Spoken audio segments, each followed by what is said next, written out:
Bien, bonjour à tous. Merci de nous rejoindre. Les étudiants visiblement plutôt de M2IE, mais j'espère qu'il y en a d'autres. Pour cette première édition du Trésor de l'IAE.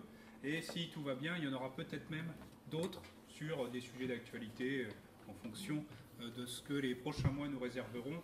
Je suis optimiste. Alors, Pierre de Coubertin, paraît-il, disait l'important c'est de participer, mais visiblement pour Paris, l'essentiel c'était de gagner. Et gagner, c'est fait. Les jeux sont faits. Paris organisera les JO 2024, si tout va bien. Alors, première chose, cette victoire, elle a un prix. Et le prix, pour une fois, on le connaît, puisque le budget prévisionnel, d'après les organisateurs eux-mêmes, c'est un peu plus de 6,5 milliards d'euros. Alors tout de suite, le problème, c'est que certains nous disent, bah oui, mais historiquement, depuis 1976, aucune Olympiade n'a respecté son budget, aucune, même Atlanta, même Londres. Le dépassement, en moyenne, c'est 2,5 fois la dépense prévue, ce qui nous mettrait autour de 18 à 19 milliards pour Paris. Tokyo, par exemple, budget prévu 5 milliards, budget actuel 17. Bon, alors évidemment, on nous dira, et c'est vrai, économiquement, que cet argent dépensé, il va stimuler l'économie, il va stimuler l'activité, il va créer des emplois. D'ailleurs, dans le dossier, c'est ce qui est dit, 6 milliards, c'est pas 6 milliards qu'on brûle, c'est 6 milliards qu'on injecte dans l'économie française. C'est vrai, mais on pourrait se dire aussi que finalement, ça aurait peut-être été plus simple de dépenser 6 milliards directement dans des hôpitaux, des écoles ou des routes, plutôt que de passer par les JO, dont le retour est peut-être un peu incertain. Et puis d'autres mauvais esprits, je sais qu'il y en a à cette table, diront aussi que peut-être les hommes politiques profitent un peu de toutes ces médailles qui miroitent pour redorer un peu leur blason. Non, alors, ça saurait. C'est vrai. Alors bon, donc cette question du budget, c'est peut-être probablement une des premières questions. C'est vrai que les organisateurs, j'ai entendu ça hier, même un des organisateurs qui disait que non seulement ils allaient respecter leur budget, mais qu'ils allaient même faire moins que le budget prévu, ce qui les mettrait dans une classe complètement à part. Et c'est même en France, je crois, la première fois que des organisateurs annoncent des chiffres inférieurs à ceux de la police. C'est un autre débat. Alors, on pourrait dire aussi, à l'opposé, qu'on critique parce qu'on est français, on aime ronchonner, on aime râler, c'est un peu notre caractéristique. Mais finalement, le jour J, on sera tous derrière nos écrans. Il y aura des dizaines de millions de personnes en France et dans le monde pour regarder la cérémonie d'ouverture ou pour regarder des inconnus complètement anonymes au tir à l'arc ou au lancer de marteau. Des gens qui s'entraînent depuis qu'ils ont 14 ans, qui se lèvent à 5 heures tous les matins, semaine et week-end compris, qui ont sacrifié leur vie et leur carrière pour simplement la beauté du sport. Et on a beau dire, en tout cas pour moi, ça marche. Depuis 98, ce genre d'événement, je le critique avant, et puis après, je me maquille et je trouve ça formidable. Donc, voilà, on pourrait dire aussi ça, finalement, pour un Usain Bolt, il y a des milliers d'athlètes anonymes, et il y a quelque chose derrière ça. Il y a les valeurs de l'olympisme. Si les Jeux Olympiques existent encore 130 ans après, je ne crois pas que ce soit uniquement pour des raisons financières. Alors pour traiter de toutes ces questions et aussi d'autres peut-être, pourquoi le baby-foot n'est pas discipline olympique par exemple, eh bien j'ai demandé à 4 intervenants de venir. Un intervenant extérieur, Gilles Beucher, qui est journaliste et consultant et qui, d'après ce que je me suis essayé de dire, est plutôt contre l'organisation de ces JO, mais il nous confirmera. Et puis 3 collègues connus pour leur discrétion, Stéphane Bellini, Olivier Coussy et Nicolas Moinet. Je leur donne la parole, je vais juste essayer de leur faire respecter un peu le timing. 3 minutes chacun pour nous exposer peut-être votre point de vue. La parole à l'accusation. Gilles, pour commencer. Ah bon, d'accord, c'est à moi que revient l'honneur, donc merci. Donc d'abord, l'introduction est très bien faite. J'ai juste noté que, a priori, ce serait plutôt 6,8 milliards d'euros que 6,5, mais enfin, je crois qu'on n'en est pas là. Si. On le n'en est pas là. différentiel, c'est le budget des sports. Donc, au point où on en est, voilà. Effectivement, on peut penser qu'il n'y a pas de raison que Paris fasse un miracle par rapport aux autres Jeux Olympiques. Même si la ville est déjà, effectivement, c'est ma ville natale, je la connais bien, elle est déjà bien équipée, mais j'ai noté de mon côté un simple exemple, c'est la construction d'une piscine olympique extraordinaire, hein, visiblement, tout dernier cri, qui devrait normalement être construite à peu près en face du Stade de France. Cette piscine olympique, alors c'est bête, je n'ai pas apporté le prix avec moi, en gros, elle correspondra à peu près au budget de 35 piscines normales, classiques, dans une ville comme Poitiers ou ailleurs. Donc, on peut déjà commencer par se dire, voilà, on parle de décentralisation, là c'est vraiment de la recentralisation des équipements sportifs à l'extrême.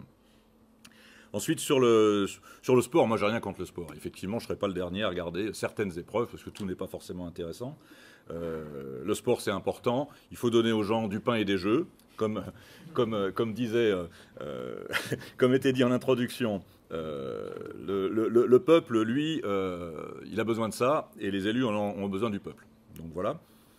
Ce que moi j'ai essayé de faire savoir sur les réseaux sociaux, et je pense que c'est pour ça que j'ai un peu attiré l'attention de certains et la foudre d'autres, c'est qu'il y a quand même des priorités. On est quand même dans un monde en crise, avec des priorités sociales, humaines très importantes. Alors je ne vais pas vous refaire le coup du climat. Je m'occupe beaucoup en ce moment du problème des réfugiés. On voit qu'il n'y a pas beaucoup d'argent, on voit qu'il y a plein de problèmes à résoudre dans le pays. Est-ce que vraiment on n'a que ça à faire de 7 milliards ou de 10 milliards ou de 15 milliards d'euros? Voilà, c'est ça pour moi la vraie question. Est-ce que ce n'est pas simplement un immense gâchis? Est-ce qu'on ne pourrait pas faire autre chose avec ça? Et parmi les gens qui ont répondu à cette interrogation, il y en a un dont j'ai retenu l'idée parce qu'elle m'a paru vraiment bonne, c'est pourquoi est-ce qu'on ne ferait pas des Jeux Olympiques à Athènes systématiquement? D'abord, c'est le site historique, ça éviterait d'avoir à dépenser des milliards à nouveau pour créer de nouvelles structures, de nouvelles infrastructures, et puis eh bien, ça permettrait aussi à la Grèce de s'en sortir. Voilà, à peu près ce que je voulais vous dire au début. On va laisser Merci. les autres. Pour compléter, je crois même que la proposition, c'était de dire chaque continent pourrait désigner une ville, plutôt que. Et comme ça, il y aurait quand même la rotation. Donc Athènes en Europe, on désignerait une ville en Amérique, une ville en Asie. Et comme ça, on pourrait faire la rotation. Et les coûts d'infrastructure et d'organisation seraient beaucoup plus. Pourquoi pas aussi limités. Puis ça éviterait un peu toute cette procédure d'attribution dont on nous dit toujours 7 ou 8 ans après. Ah, visiblement, il y aurait eu de la corruption. Dis donc, surprise. Nicolas, après cette attaque en règle, oui. Qu'est-ce que tu réponds? Bien. Non, mais pourquoi pas l'idée, effectivement, de faire les Jeux à Athènes? Mais moi, je préfère m'occuper de ce qui existe plutôt que de ce qui n'existe pas. En l'occurrence, ce qui existe, c'est les Jeux Olympiques à Paris. Et je vais vous donner quelques chiffres très rapidement, parce qu'on ne peut pas, je pense, réfléchir sans chiffres. Les chiffres, c'est facile, c'est 100, 80, 95, 10, 250. Ne le faites pas au loto, ça ne marchera pas. Alors 100, c'est quoi? 100, ça fait 100 ans qu'on n'avait pas organisé les Jeux Olympiques. Eh bien, on peut quand même se féliciter finalement qu'au bout de 100 ans, Paris, je vous rappelle quand même que Paris, c'est les Jeux Olympiques, c'est Pierre de Coubertin, même si la Grèce, effectivement, historiquement... Alors, les Jeux Olympiques sous la Grèce, c'était pas toujours très joli. Hein, c'était bien, ils étaient tous nus, formidable. Oui, tous nus, oui, là, c'est ça. Et ils repartaient pas tous chez eux après, ils ressortaient plutôt les pieds devant.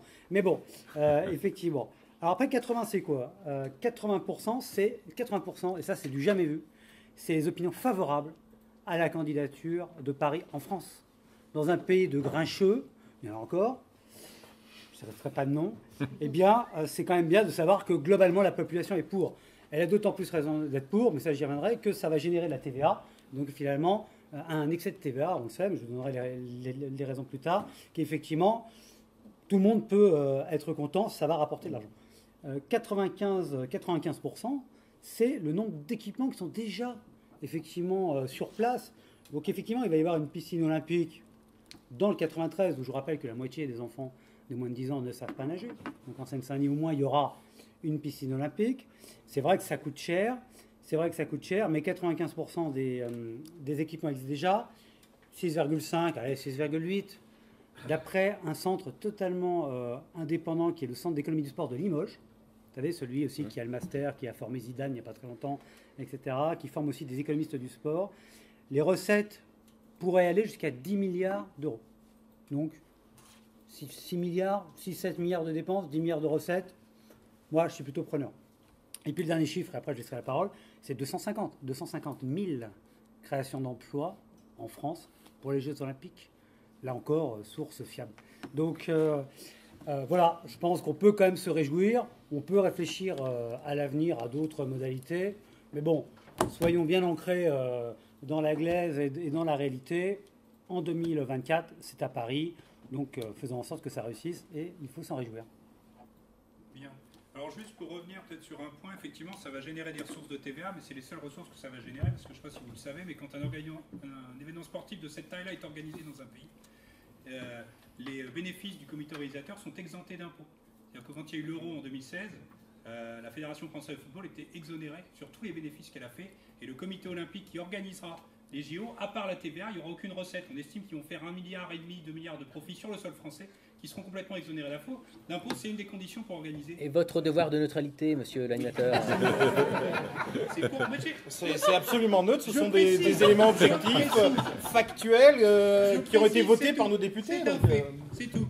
Alors, comme les grains chauds ont été mentionnés, Olivier, Ah mais moi, Alors, j'ai un grand principe, c'est que... excusez-moi, monsieur Coussi, je crois que vous faites de l'ombre au JO avec votre tête. Et je vais continuer, je vais même mettre ma main, ça sera décompté de mon temps. Non, en fait, c'est à vaincre sans péril, en triomphe sans gloire. C'est ce qui s'est passé avec la candidature de Paris. Hein. Pas de candidature, tout le monde s'est écarté de la candidature et c'est pas l'illusion de Los Angeles qui va nous faire quoi que ce soit. Non, moi, en préambule, je vais insister sur deux choses. Le fait qu'il y a une forte défiance des opinions publiques vis-à-vis des JO, que les 80% d'un pseudo-sondage fait pour alimenter la candidature ne cacheront pas. Et puis les affaires de corruption qui sont aussi autant de choses qui font que l'organisation des JO aujourd'hui sort de deux impératifs majeurs, à savoir l'impératif moral.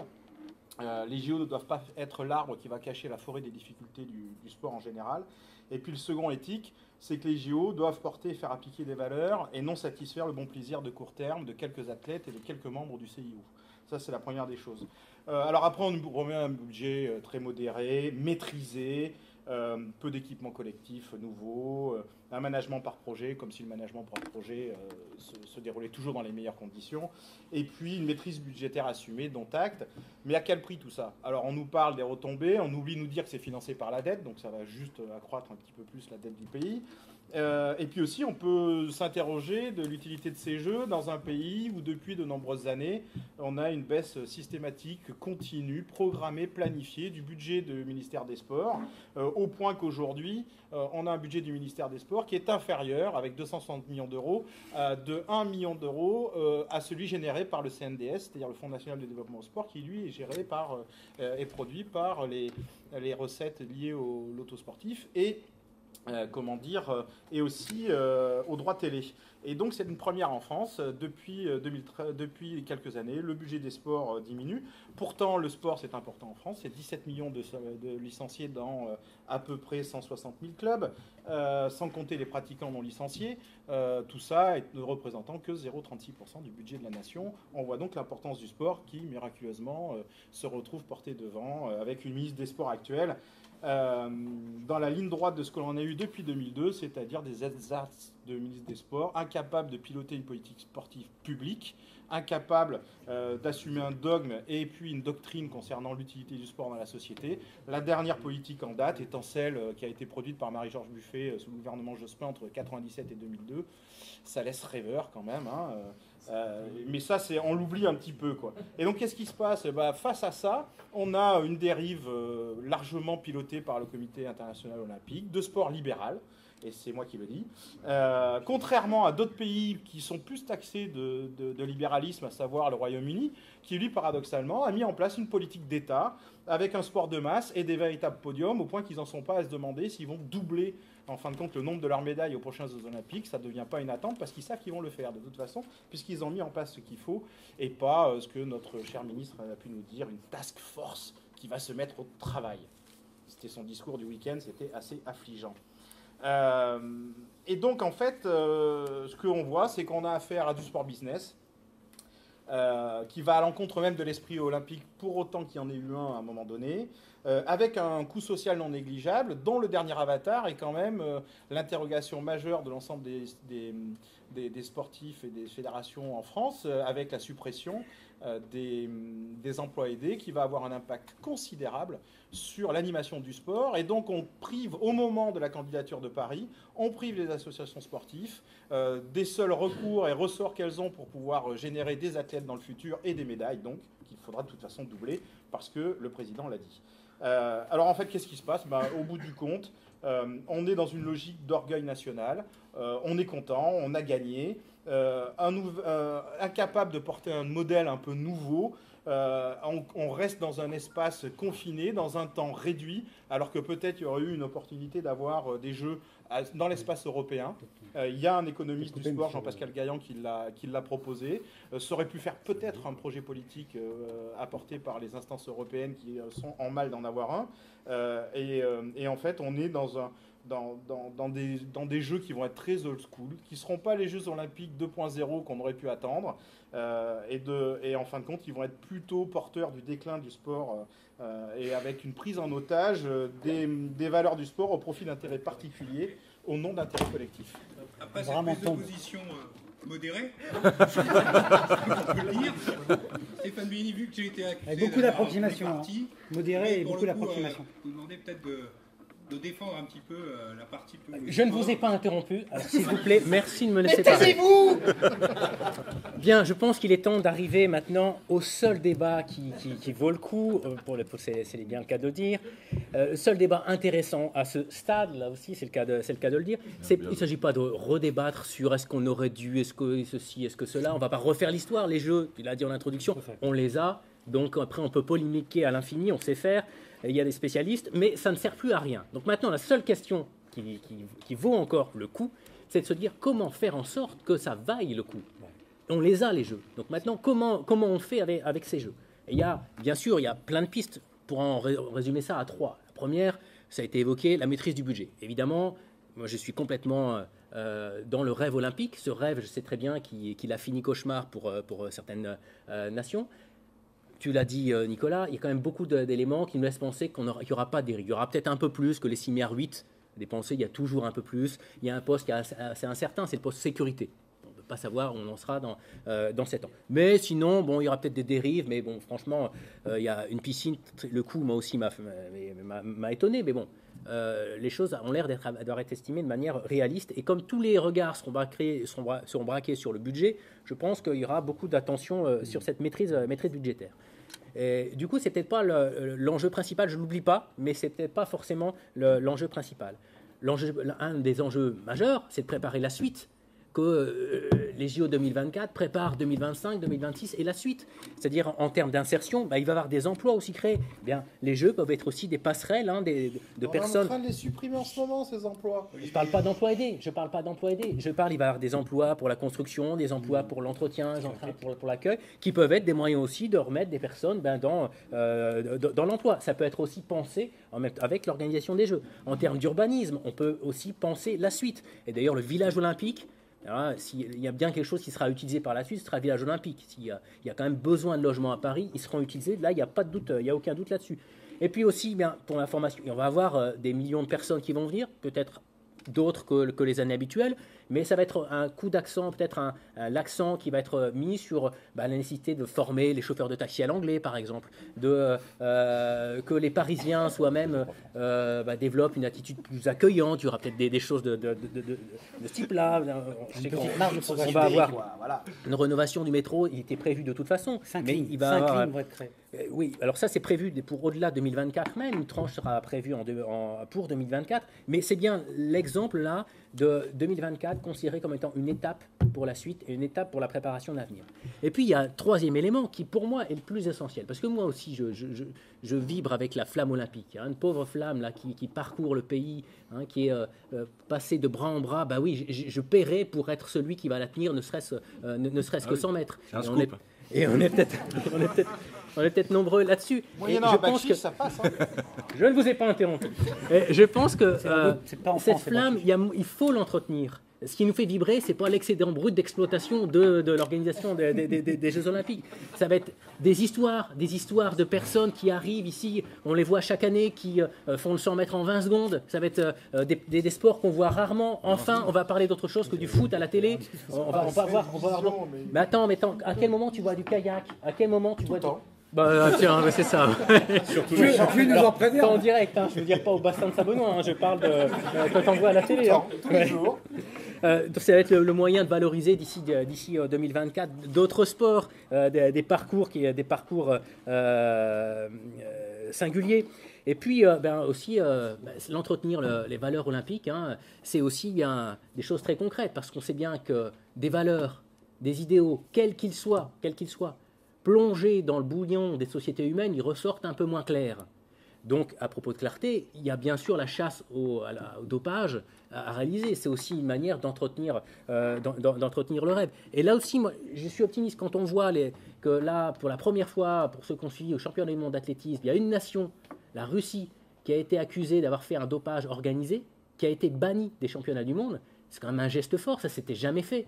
Donc il semblerait qu'il y ait, un mouvement antidopage qui se constitue. Eh bien, le rêve, c'est aussi ça. C'est des choses concrètes, mais c'est aussi ce qui va faire en sorte que après, en 2024, mais bien après, on se dira, ces Jeux Olympiques, ils valaient le coup. Merci Stéphane pour cette vision très lyrique. Peut-être quand même une réponse de Gilles, et après, je passerai la parole à la salle si vous avez des questions. Juste un petit truc par rapport au rêve. Comme je vous disais tout à l'heure, je suis parisien, j'ai toute ma famille là-bas, la plupart de mes amis là-bas. Je peux vous dire que pour les Jeux Olympiques, il va y avoir des réfugiés.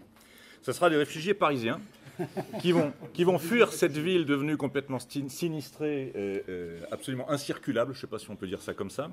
Il n'y a pas besoin des jeux. Il n'y a pas besoin des jeux, mais ça va être encore pire. Ça va être encore pire. En ce moment, essayez de longer les berges, vous verrez, c'est sympathique. On a commencé déjà à faire des voies, une voie sous les tunnels au lieu de deux. Je peux vous dire que Madame Hidalgo s'est pas fait que des amis avec ça, et ça va continuer, parce que pour l'infrastructure des Jeux, il va y avoir des sortes de zones, on va dire, des sortes de no man's land qui vont être utilisées. Ça s'appelle le courage politique, en fait. D'accord, on peut voir ça comme ça. On peut voir ça comme ça. Bon, alors c'est vrai qu'il y a déjà de moins en moins de gens qui habitent dans Paris. Je pense que là... alors, par contre, ils pourront se faire en or... en louant leurs petits apparts et chambres de bonne 5 fois, 6 fois le prix de ce que ça vaudrait habituellement. On peut voir ça comme ça. Airbnb est sans doute le premier pourvoyeur de réfugiés parisiens. C'est bien pour ça qu'on veut le taxer. C'est bien pour ça qu'on veut le taxer davantage. Une réponse de Nicolas à Olivier Coussy, parce que j'ai entendu quelque chose qui m'a fait bondir quand même. Il a dit que ça va être financé par la dette tout à l'heure. Alors écoutez, là j'ai la répartition du financement. Effectivement, 6,8 milliards d'euros, seulement 1,5 milliard par fonds public. Puisque le reste, c'est le merchandising, la billetterie, avec un taux de remplissage, à 85%. À mon avis, on sera à 100%, le sponsoring et contribution. Donc on est loin quand même d'un endettement public. Ça, c'est la première idée. Deuxième idée, très rapidement. Ça, on entend souvent les grincheux dire « Oui, il n'y a pas eu de compétition, finalement, personne ne les voulait ». En fait, on peut avoir une autre analyse qui est en fait qu'il y a eu un homme clé dans les JO qui s'appelle Thomas Barr et qu'on avait marre de la corruption qui, effectivement, donnait une image très négative des Jeux Olympiques. Or, il y a corruption quand ? Il y a corruption quand il y a compétition. C'est ce qu'a fait Rio, on le sait très bien en ce moment, il y a une enquête, pour que les membres du CIO votent pour lui. Et en attribuant d'emblée 2024 à Paris, 2028 à Los Angeles, Thomas Barr a très intelligemment écarté le problème de la corruption, puisqu'il n'y avait plus de concurrents. Ça, c'est la première idée qui est quand même très, très importante. Et puis enfin, et je laisse la parole après, mais sur l'évolution économique, il y a aussi des choses tout à fait... Alors j'ai entendu dire... des old school, des Jeux Olympiques old school. J'ai lu il n'y a pas plus tard qu'il y a 2 jours dans les Échos que Emmanuel Macron était tout à fait intéressé par l'idée que le e-sport, donc les jeux vidéo, rentrent dans les Jeux Olympiques. Et la France est bien placée d'un point de vue industrie du jeu vidéo. Et là, il y a sûrement une manne financière à faire. Donc ce sont des jeux d'avenir et pas des jeux old school comme je l'ai entendu. Une remarque, je tiens à remercier les participants à ce débat pour la qualité de leurs échanges. Quoique j'ai une petite remarque à faire à cet égard. Vous avez été tous d'excellents débatteurs, mais avec ce défaut que partagent souvent les provinciaux, c'est d'être plus parisianistes que les Parisiens eux-mêmes. Je m'explique. Vous parlez de Paris. Bon, donc, je pense à M. Moinet qui a parlé de la délocalisation des matchs. Je pense à M. Coussy qui a parlé de la Dordogne. Juste là. Mais vous n'avez pas parlé du rayonnement de cet événement. Il va être majeur. Et l'essentiel, vous ne l'avez pas vu. L'essentiel, c'est Châteauroux. Châteauroux, avec les Chinois. Où les Chinois vont implanter leurs équipes d'athlètes. Et là, le partage avec les clubs sportifs locaux, les projets immobiliers pour les loger, tout cela va être une opportunité majeure pour Châteauroux. Voilà, je pense que le débat est clos. Voilà.